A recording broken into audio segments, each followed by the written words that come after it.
You have probably heard of it by now, the horror story that is the V2K Telegram group, home to over 30,000 people who use it to share pictures and videos of Malaysian women without their consent. And to make things worse, some of the content is pornographic in nature. They've been at it under the radar for some time now, but this week they got exposed, and Bukit Aman's Sexual, Women and Child Investigations Division, known as D11, is swooping in. And they're not going in alone. D11 will be assisted by the Malaysian Communications and Multimedia Commission. 멈출 수 없었던 악마의 삶을 멈춰주셔서 정말 감사합니다. This man was the mastermind behind an abusive porn sharing chat room on Messenger of Telegram. The Anthem sexual abuse scandal, the latest in a series of digital sex crime cases over the years, has left the entire nation in shock.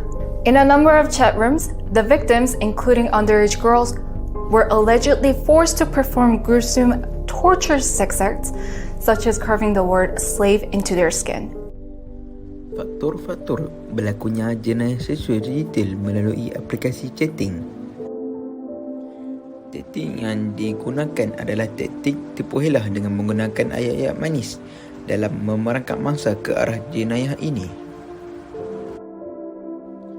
Disebabkan masyarakat kurang pendedahan berkenaan kegiatan jenayah seksual ini, mengakibatkan masyarakat mudah terpengaruh dengan perkara ini.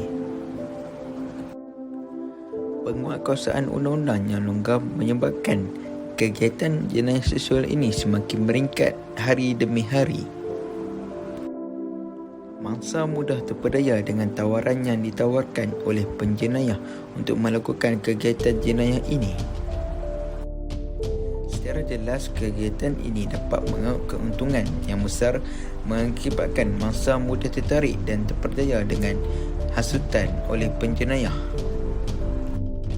Aplikasi bualan atau chatting app sering digunakan sebagai platform untuk kegiatan jenayah seksual digital. Dua aplikasi yang paling popular dan banyak digunakan di Malaysia adalah Telegram dan WhatsApp. Telegram ialah sebuah aplikasi bualan cloud-based dan bersifat open source sekaligus memudahkan anonymity atau tidak dikenali. WhatsApp adalah aplikasi bualan yang memerlukan nombor telefon dan tidak bersifat cloud-based serta mempunyai end-to-end encryption yang membenarkan privasi bualan dikekalkan. Antara dua aplikasi ini, Telegram menjadi pilihan yang paling disukai mereka yang terlibat dengan jenayah seksual digital.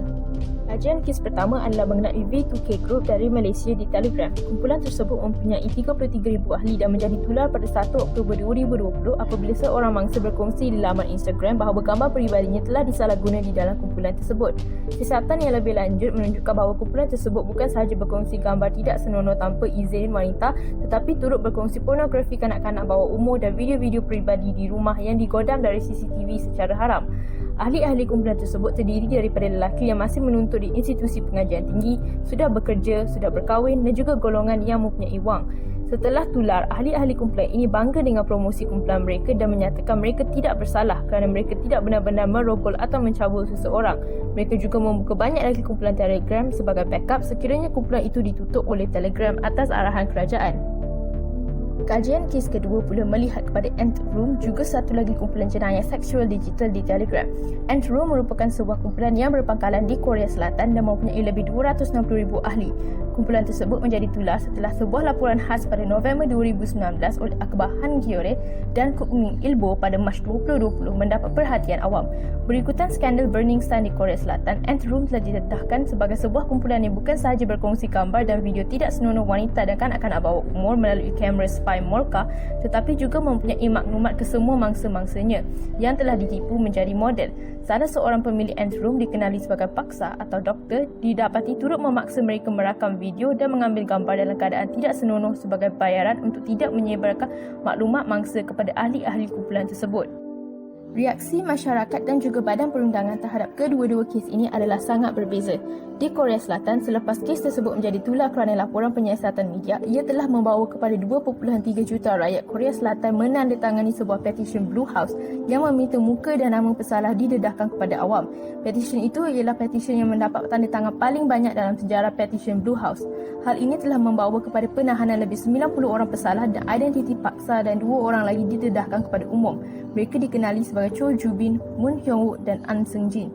Cho dan Moon menerima hukuman paling berat dengan hukuman penjara 40 tahun dan 34 tahun bagi setiap seorang berserta pendaftaran sebagai penjenayah seks dalam data awam Korea Selatan dan diwajibkan memakai gelang kaki elektronik untuk 30 tahun. An pula dikenakan hukuman 10 tahun penjara. Namun di Malaysia, kumpulan V2K dan pemilik kumpulan tersebut tidak menerima apa-apa hukuman dari Badan Perundangan setakat Jun 2021. Sebuah laporan polis telah dibuat 20 orang mangsa bersama dengan NGO All Women's Action Society Awam pada 5 Oktober 2020. Namun, tidak ada apa-apa maklumat yang dapat dijumpai mengenai usaha pihak berkuasa untuk mencari dan menahan kesemua pesalah kumpulan tersebut. Masyarakat di Malaysia juga tidak memberikan reaksi yang kuat menolak keganasan gender ini seperti di Korea Selatan. Sekarang, saya akan mengemukakan langkah-langkah untuk menangani isu jenayah seksual digital. Pertamanya adalah jangan panik. Anda mungkin berasa dunia runtuh di sekitar anda, tetapi sikap di sekitar jenayah seksual digital atau jenayah balas dendam melalui digital berubah dan sebagai masyarakat kita pada masa kini menjauhkan diri daripada sikap mempersalahkan mangsa. Terdapat lebih banyak sumber sekarang daripada sebelumnya. Ingat bahawa perkara ini adalah sesuatu yang boleh anda lalui. Langkah kedua adalah kumpulkan bukti. Mengambil tangkapan skrin semua pautan dan siaran. Sekiranya anda diganggu atau diburu, screenshot secepat mungkin dan dokumentasikan semuanya. Langkah ketiga adalah laporkan kepada organisasi laman web terdahulu. Laporkan di laman media sosial yang anda berasa pautan atau siaran yang mengganggu anda ataupun mengandungi unsur seksual dipaparkan. Pada masa kini, semua laman media sosial mengambil serius mengenai penyebaran gambar atau video berunsur seksual ataupun mengganggu seseorang individu. Contohnya, media sosial seperti Instagram, Facebook, Twitter dan YouTube membolehkan pengguna untuk membuat laporan dengan menekan pilihan yang tertera pada setiap siaran ataupun post. Anda juga boleh hubungi khidmat pelanggan laman media sosial dan melaporkan insiden yang terjadi kepada anda. Langkah 4 ialah berkongsi dengan pihak yang boleh dipercayai. Situasi ini boleh menjadi trauma kepada mangsa terlibat. Jadi, anda perlu berkongsi dengan ahli keluarga, rakan atau pakar psikiatris bahawa gambar atau video peribadi anda tersebar untuk ketenangan fikiran anda. Walaupun beberapa mangsa mungkin merasakan yang mereka tidak dicederakan secara fizikal, mereka bukan mangsa jenayah seks, gambar anda yang disebarkan tanpa persetujuan anda adalah pelanggaran privasi dan terkandung dalam jenayah.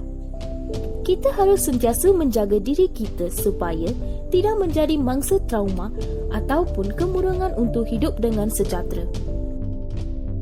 Dan langkah akhir adalah laporkan kepada pihak polis atau membuat laporan di portal Malaysian Communication and Multimedia Commission MCMC dengan sertakan dokumentasi yang dibuat sebelum ini. Ini membolehkan pihak berkuasa mengambil tindakan lanjut. Penjenayah pasti akan menerima hukuman yang setimpal akibat jenayah yang dibuat. Semasa melayari internet, beberapa perkara haruslah diambil kira dengan teliti supaya selamat menggunakan media sosial. Pertama adalah kata laluan. Lindungi akaun media sosial dengan kata laluan yang kukuh. Jangan berkongsi kata laluan ini dengan sesiapa atau menggunakannya untuk laman web lain. Seterusnya adalah privasi media sosial. Tetapkan profil anda kepada tetapan privasi bagi menghadkan siapa yang boleh melihat maklumat peribadi yang dipaparkan di laman media sosial. Maklumat anda mungkin boleh dibocorkan oleh laman sosial atau kawan-kawan sendiri secara tidak sengaja. Selain itu, jangan mudah terpedaya dengan penipuan di media sosial dengan menerima friend request oleh orang yang tidak dikenali. Penipuan seperti menggunakan alasan tawaran atau jumlah wang yang sukar dipercayai biasa digunakan oleh penjenayah. Jangan geotag gambar atau keberadaan anda. Ini membolehkan penjenayah atau pengodam untuk mengenali anda dengan lebih lanjut. Seterusnya, jangan terus klik pautan yang terdapat di profil orang lain atau laman sosial awam berkemungkinan mengandungi malware yang disebarkan oleh pihak pengodam berkemungkinan untuk mengakses kamera laptop ataupun telefon bimbit. Sentiasa berwaspada dengan aplikasi pihak ketiga di laman media sosial. Kebanyakan aplikasi tiada kawalan kualiti dan ciri keselamatan boleh dipercayai. Pihak berkepentingan boleh mengakses galeri atau mikrofon, telefon bimbit ataupun komputer riba tanpa disedari. Buang aplikasi yang mencurigakan. Elakkan mengambil gambar diri anda secara eksplisit. Jangan sekali-kali berkongsi gambar intim. Akhirnya sentiasa sedar bahawa berkongsi gambar intim adalah salah di sisi undang-undang.